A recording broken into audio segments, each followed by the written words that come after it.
हेड master भी permanent ना है माना जो कई सालन को वठी ना है हेड मास्टर प्रमोशन थिया आहिनि न हिन में तव्हां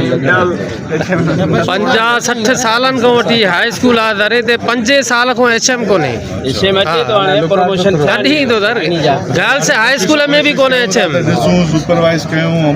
जेकी शे नीड में आए निजाम के ठाइबो इंशाल्लाह आहिस्ता आहिस्ता प्लांट साईं जो ताज़ो इन वक्त साइंस हाल की विजिट कई साइंस हाल में कंहिं भी किस्म जो को लेबोरेटरी इंस्ट्रूमेंट एक भी कोन हुयो त तव्हां उन विजिट के दौरान माना जो उते कंहिं तव्हांजे इंतजामिया खां पुछाणो कयो का मतलब वती का ब्रीफिंग जवाब एज इंचार्ज जेका 9 ॾेई आहे साईं असां ब्रीफ कयोसीं उहो परी स्कूल में असां जेका आहे शिफ्ट करणु छोकिरा असांजा सॼो सामान जेको आहे ओॾे शिफ्ट कयो आहे छो हिते जॻह ई कोन्हे माना साइंस हाल उते लेबोरेटरी माना इंस्ट्रूमेंट उते पिया आहिनि हिते पिया आहिनि सर कीअं न हूंदा अच्छा ॿिया अधु हिते पिया आहिनि पर हिते बंदि आहिनि शायदि छोकिरा न आहिनि न हिते तव्हां जेको साइंस हाल विजिट करायो त उहो छा हुयो उहो बुक बैंक हुयो बुक बैंक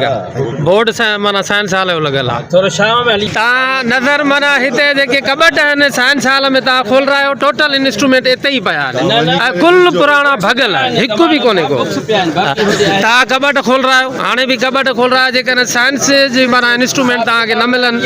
त मां जेको आहे ॾोह जो ॾोहारी अदा चए थो त ॿिए हंधि तव्हांखे ॾेखार दो इंस्ट्रूमेंट्स पोइ तव्हां हलिया विझो हा सर बिल्कुलु मां हाणे ई माना हिते ई बीठो आहियां मूंखे रिपोर्ट मोकिलाए ॾिजो ठीकु आहे माशाअल्लाह मीरानी साहब साइंस टीचर आहे हिते माना हाँ